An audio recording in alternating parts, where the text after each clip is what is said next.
Let's talk about seizures. What is a seizure anyway? Well, it's an issue with the electrical system of your brain. Yeah.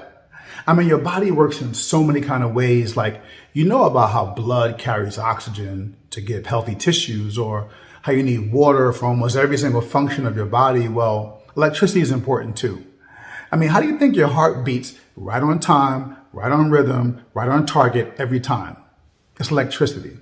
Well, the brain is super dependent upon electricity for every single thing that it does. It's kind of like lights in your house. I mean, if the electrical wiring is off or there's some other kind of issue, your lights might start to flicker a little bit, or worse yet, your lights will just straight turn off. Well, in the brain, it's the same way, except it's not just electricity giving power to the brain so it's on or off, but it's actually more about the messages. There's electrical signals being passed from one place to the next. The neuron, the nerve cell, the brain cell communicates with electrical signals. And so it's telling your arm to move up, or telling you to speak in a certain way, to think, to remember, to be able to see. And it's done in a very coordinated fashion, very synchronous, right on time, right on target, and right on rhythm. And so any interruption in this very well coordinated electrical signal, that is a seizure. And so we talked about the science a little bit, but what does it look like on real life? Well, many of you have seen movies or TV, and you've seen someone that falls to the ground and shakes uncontrollably. And yes, that's a very classic type of seizure.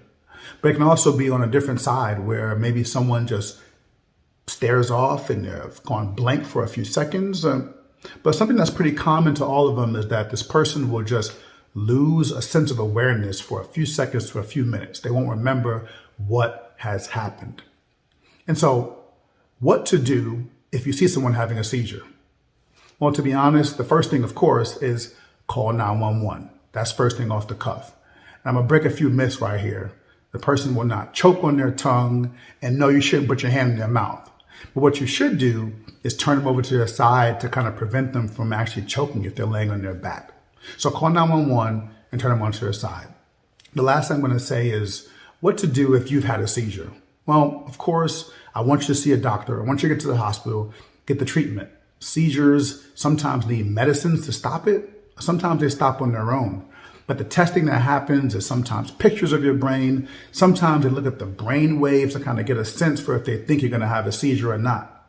Because the question is, who can get a seizure? Well, to be honest, anyone. About 1 in every 10 persons have had a seizure or will have a seizure. And we don't always know exactly why. I mean, it could be liver or a kidney, or your blood sugar's off, or your thyroid's off, or you drink too much alcohol, or you're coming off of alcohol. So many different kind of reasons. And so it's important to be seen in the hospital to kind of get evaluated and figure out what's going on with you and your body. For now, this has been From My Brain to Yours.